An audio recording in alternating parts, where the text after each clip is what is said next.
to give all praise, honor, and glory to Yahweh, Ba'ashem, Yahushai, Ba'ashem, Rahal, Kadash. Double honors to the elders and apostles of the Great Millstone. Shalom to all the Akim preaching this word in truth and sincerity. I'm the brother Yeshaya from the GMS Plain Table Camp out here in Philadelphia. And I just want to do a quick lesson on the importance of having faith.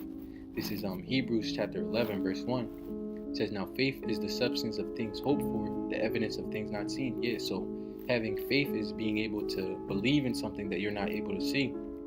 The same way we believe in the Heavenly Father, Yahweh, and His Son Yahushai, but yet we're not able to physically see them. This is 2 Corinthians chapter 5, verse 7. It says, for we walk by faith, not by sight. Yeah, so if you're in this faith, if you're in this truth, you're supposed to walk by faith and not by sight. So an example of someone who walks by sight is someone, they might lose their job. They're filling job application after job application, and they're not able to find a job. So instead of trusting in the Most High, they get discouraged. They get down. They get sad and depressed, and then start thinking, okay, there's no way they're not gonna be able to find a job. They're not gonna be able to feed themselves. They're not gonna be able to pay their bills.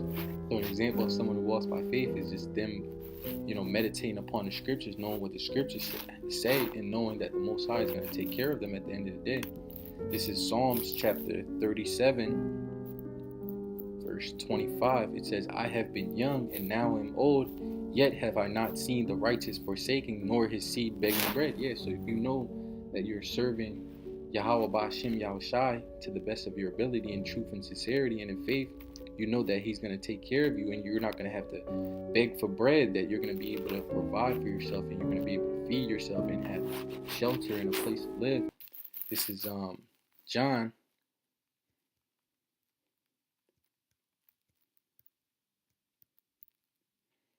chapter 20, verse 24. It says, but Thomas, one of the 12, called Didymus, was not with them when Yahushua came. So yeah, this is after Yahushua was resurrected, and He appeared unto the disciples, but Thomas wasn't with them. It says, verse 25, it says, the other disciples therefore said unto Him, we have seen the Lord. But He said unto them, except I shall see in His hands the print of the nails, and put my finger into the print of the nails, and thrust my hand into His side, I will not believe. Yeah, so Thomas was saying, unless I can physically see Him and physically touch Him, I'm not going to believe that He was resurrected. Verse 26, it says, and after 8 days again His disciples were within, and Thomas was with them. Then came Yahushua, the doors being shut, and stood in the midst, and said, peace be unto you. So yeah, Yahushua appeared unto them. Then said He to Thomas, reach hither thy finger, and behold my hands, and reach hither thy hand, and thrust it into my side, and be not faithless, but believing. And Thomas answered and said unto Him, my Lord and my power. So yeah, so when Thomas saw Yahushua, then he was able to believe, but before seeing Him, he wasn't able to believe. Verse 29, it says, Yahushua said unto him, Thomas, because thou hast seen me, thou hast believed. It says, blessed are they that have not seen and yet have believed. So the scripture here is saying that we are blessed because we haven't seen Yahushua and we haven't touched Yahushua, but yet we're still able to believe in Him.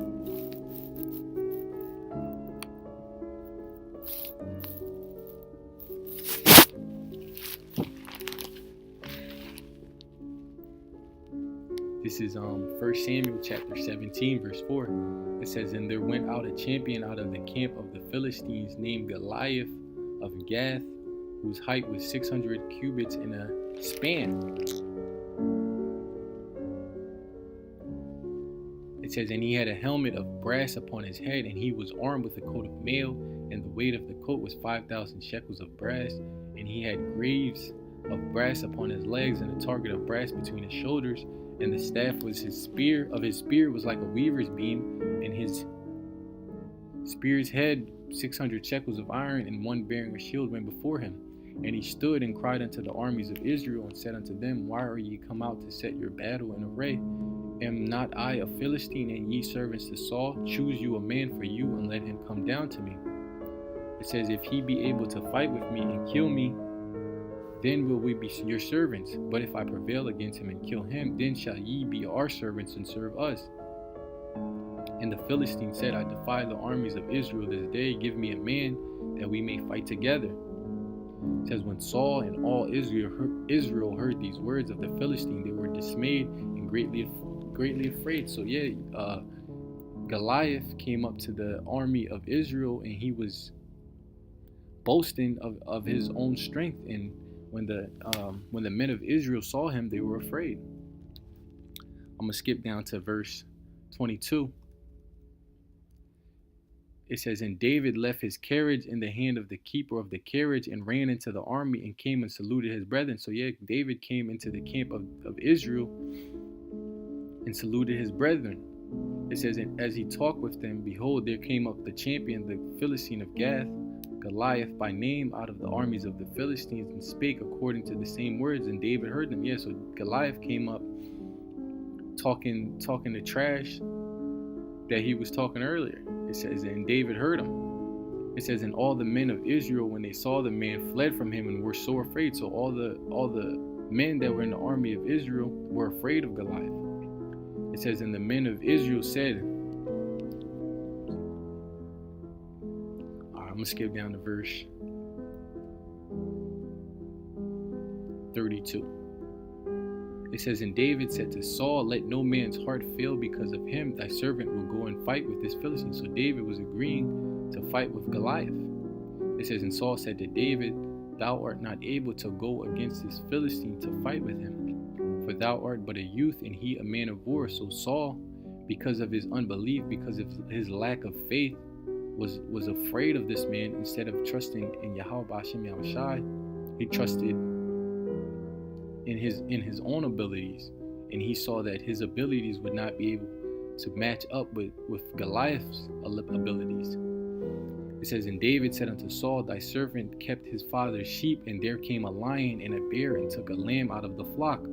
And I went after him and smote him and delivered it out of his mouth. And when he arose against me, I caught him by his beard and smote him and slew him. It says, thy servant slew both the lion and the bear. And this uncircumcised Philistine shall be as one of them, seeing he had defied the armies of the living power. So David is saying, the same way I killed the lion and the bear, I'm going to kill Goliath through the power of Yahweh B'Shem Yahushai. David said, moreover, Yahweh that delivered me out of the paw of the lion and out of the paw of the bear, he will deliver me out of the hand of this Philistine. And Saul said unto David, go and Yahweh be with thee. It says, so Saul armed David with his armor, and he put a helmet of brass upon his head.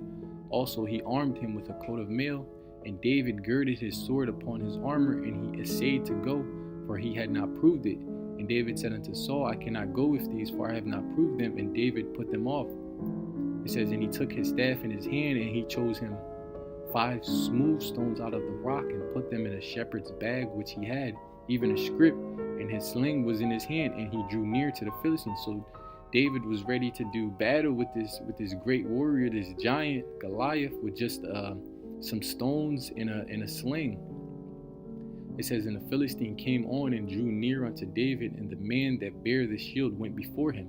And when the Philistine looked about and saw David, he disdained him. So he was looking at David like he wasn't nothing. Like, how can you fight with me? It says, for he was but a youth and ruddy and of a fair countenance. And the Philistine said unto David, am I a dog that thou comest to me with staves? And the Philistine cursed David by his gods.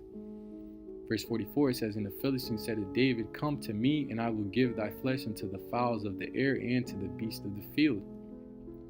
Then said David to the Philistine, thou comest to me with sword and with a spear and with a shield, but I come to thee in the name of Yahweh of hosts. Because David knew that the name of the Most High, the faith in the Most High, trust in the Most High, was more powerful than any sword or any spear or any shield that you can have.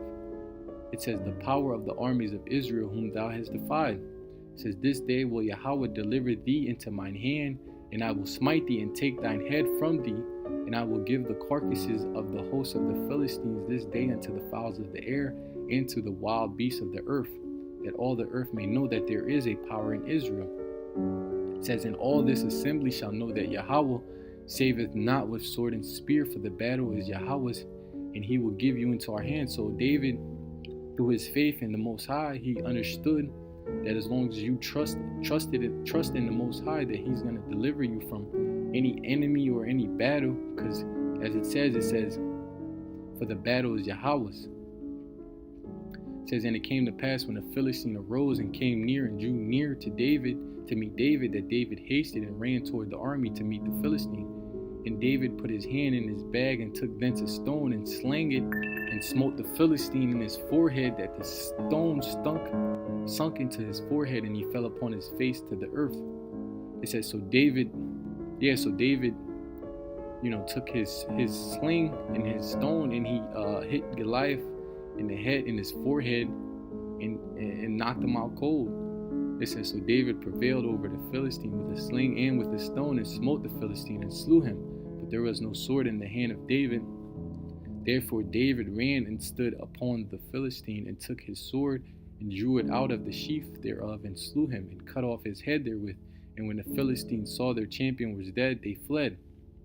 So when all the Philistines saw that David had slew their greatest warrior, they were afraid. So through this story, we see David, a young man who trusted in the Most High and saw a great adversary, but wasn't afraid because he trusted in the Most High. And then we saw King Saul, who was a proven warrior, due to his lack of faith.